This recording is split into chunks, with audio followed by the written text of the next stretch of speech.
Hey, what's up, guys? Ryan here, and welcome to an episode of Zero to Hero. We are back, and we are back for good. I'm sorry, guys. It's been very, very crazy, but thanks for sticking with me, and a bunch more videos are coming out. And if you guys want to be a part of the giveaway for this week, all you have to do is just be a subscriber and drop a comment down below. So, today we are getting some mega loot and climbing up the leaderboards. We are getting close to 3,000, getting very close to that champion. We still have a long ways to go, but we are getting some really, really solid battles. And I found some pretty amazing loot in today's episode. So I hope you guys are going to enjoy, and I hope you guys are excited that we are back. So, yeah. So this is just one of the attacks on me. This guy was trying to beat me with a very all archer strategy. He was using only archers and his archer queen, which is kind of funny. He didn't get my 50%. He got close though, so pretty good shot by him. He had a level 40 queen.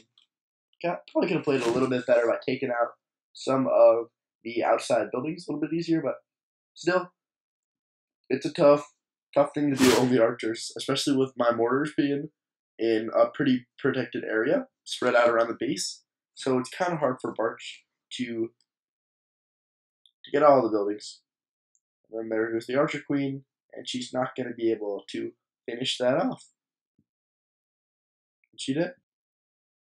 Alright, so now let's get to some of my attacks. So I've been using kind of a hybrid go wipe, go weeby strategy, and this is the attack force that I've been using. 2 golems, 2 wall breakers, I think 17 wizards without clan troops, 19 wizards, 3 P.E.K.K.A.s, a king, queen, 2 witches, 1 archer.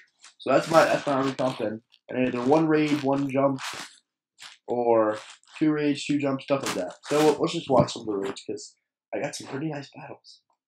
Alright, so here was the first attack that I was doing. It was against Dama Metz, and he had a lot of loot, and I thought I could take quite a bit of it away. He has a pretty strong center, but it's another one of the bases where they want you to attack from the bottom, so I just went out from the top, broke through that 1 layer of walls, immediately dropped my jump spell so my troops knew where they were going.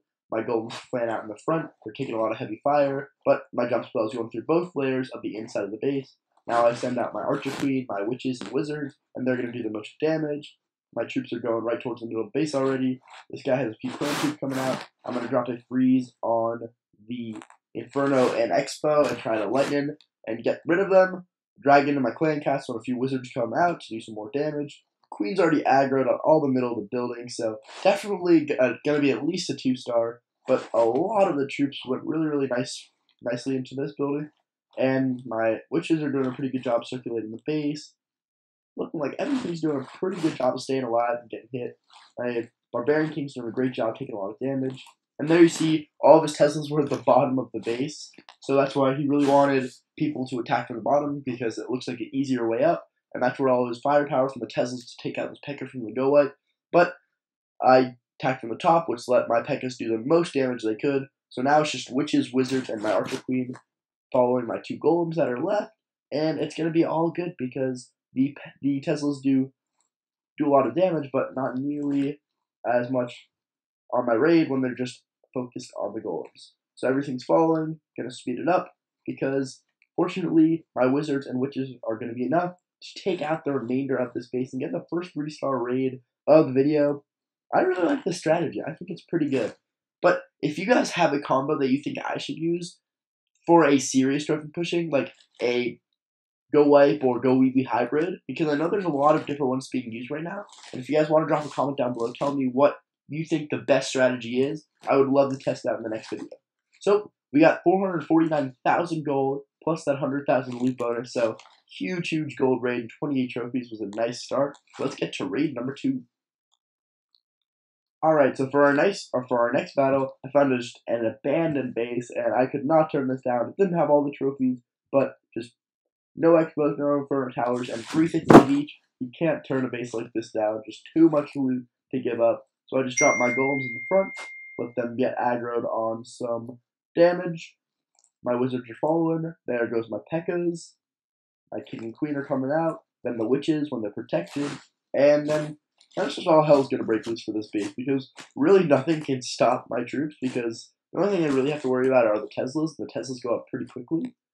A lot of my troops went to the right side of the base, so I just dropped a jump spell in the 2 inner layers so my troops could get to that town hall, even though I didn't think they would have any problem getting to where they needed to go. So they just kind of are tearing the base up pretty well right now. Just use my king's ability to drop some more troops in the middle of the base, get a little bit less attention on my P.E.K.K.A.s. My golems did a nice job of spreading out. I found like I can be very successful with using only 2 golems, because I know a lot of the bigger strategies use 3, and I used to use only 3 golems. I find that if I use 2 and a more higher power offense, which is in wizards, that I am more successful, because if I do the golems well and the golems survive for a while, then just the other firepower from the witches and wizards is kind of a greater reward, because my golems do stay up for a while, even with only 2 of them, and then I still have 2 P.E.K.K.A.s, my king, queen, and all of these troops up. So that's going to be our second 3-star, and we got a nice bit of loot as well. So boom, there it goes. Look at that, looking good. Only 13 trophies, but still pushing me up to get into that closer to that 3,000 mark. Alright, so right now we're attacking Serenitory from, I'm not sure what clan that is, but this was another kind of one of the Southern Teasers ones. And I actually did take the bait this time, and I attacked from the bottom because the top looked a little too crowded for me to go through, and I wasn't sure if I could get a jump spell I could get over both layers easily, so I just wanted to attack from the bottom because I thought I could get at least 2 of those gold storages and get to that town hall, because I was guessing the Teslas were going to be right under that town hall, which they were, so I could put a free spell on the Inferno, Expo, and Teslas. So I missed one of the Teslas right there, but I did my second free spell was really good. I got those 3 buildings, and that allowed my P.E.K.K.A. to climb right into that town hall center and chop it up with a rage spell. So there it goes, and then I have enough troops to guarantee me a 2nd star. And we got 2 gold storages. So we didn't get all the loot, but this is just showing you how kind of high-powered the offense is. I'm attacking the base from the wrong side, the spot I shouldn't have, and I still was able to get a pretty easy 1-star raid. And I was bringing 1 extra archer, just in case I finished with like 49% right now. And I would just put my archer right there, and it would all be good. But we actually got 51% because my golem exploded, and I was just showing you my archer would go right there, and we would have got like a 52. But we stole half the gold and got 14 trophies.